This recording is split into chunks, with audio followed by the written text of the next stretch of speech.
All right, thank you for keeping it KBC Channel 1. Time for us to get to that interactive segment. Do you think the engineers in the country are doing enough, considering that we have some of the best in the region? To discuss that and more, we have Engineer Grace Onyango, the Director of Capacity Building and Accreditation Engineers Board of Kenya. Good afternoon. Welcome on set. Good afternoon, Irene. Thank you very much for having me. Welcome. Now, let's start by understanding the Engineers Board of Kenya. What is your role? We are a regulator, and what we do is we regulate the engineering sector, the space, and we do that by registering and licensing engineers and engineering consulting firms. We set standards around the engineering space, and the standards cover from engineering education to engineering training to engineering practice. We also do a bit of compliance and enforcement in terms of ensuring that engineers, they stick to what they're supposed to do and do it well, because the services that we offer as engineers have an element of they touch on the life, the safety and health of the public and the people that we offer our services to. Okay, before I get to understanding the role of Engineers Board of Kenya in line with economic development, you've talked about the safety. Yes. You understand what is happening in the country of late. Yes. We have seen building collapsing. Mm-hmm. Do you think you're doing enough? I think we are.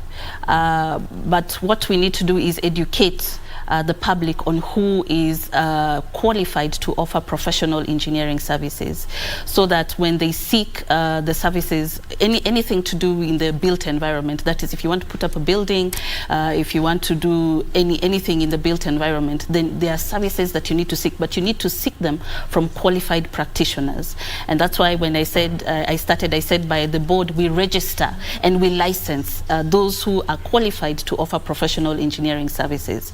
And so the public needs to be aware who a professional engineer is, to whom they need to go to get those specific services from.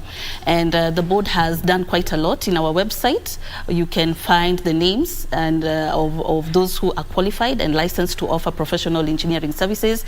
And even if anybody introduces you, we already have rolled out various tools for the identification of engineers, like the engineer's ID. We do have engineer stamp. We are doing a lot of sensitization to the public as well, to the government, to the private sector, to make sure that when anybody engages the services of anybody, to anyone who wants to put up any sort of infrastructure, then they need to do that using professional, qualified and competent engineers. Just in a nutshell, where do you think the public goes wrong when it comes to construction? It depends on the pocket, Irene. I think probably people want to save on cost. They do not probably want to pay the fees that is required, or probably they just do not know where to go to engage the service that they need, that professional that they need. And so one of the things the board has been doing, we've been out here, we are creating partnerships. We are going down to the grassroots levels to tell people that if you want to do this, then you need to be able to engage the services of a professional engineer. And what is the role of the board in line with the economic developments? The board, number one, I've talked about regulation. I've talked about setting of standards.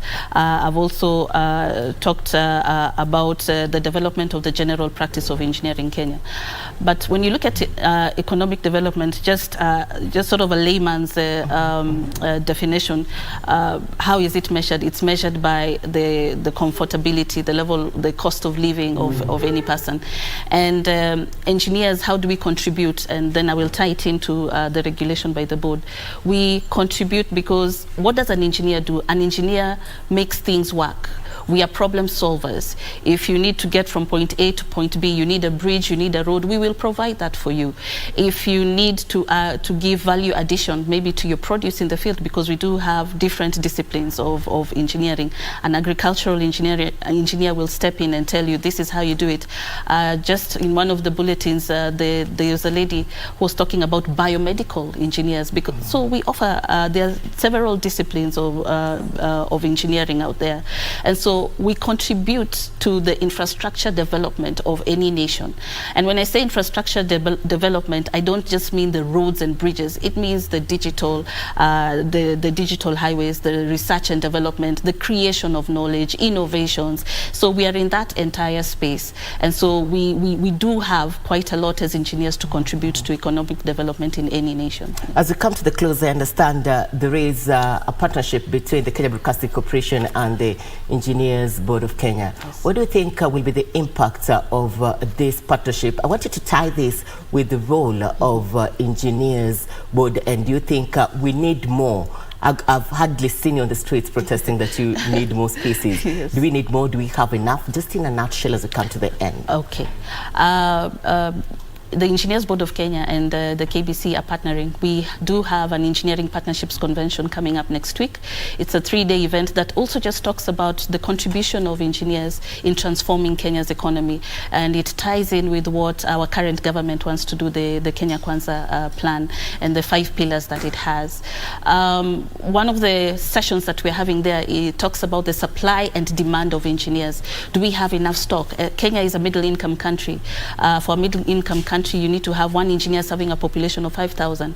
If we use that ratio, then it is 1 engineer in Kenya serving about 50,000. How can we as Kenya come together to make sure that we supply that competent engineer and to meet the demand of engineering services in the country? KBC will be our official partner, beaming this convention to all Kenyans and also the international stage. And we also partnering in various ways in terms of covering some of the programs that we run as a board to make sure that we are creating that interest for engineering so that we are able to create that pipeline of young engineers so that they would come in and come out and meet the demand the country has. Thank you, Engineer Grace. Looking forward to more engagements. Time is not on our side, Thank you, but Irene. thank you for your time. Thank you.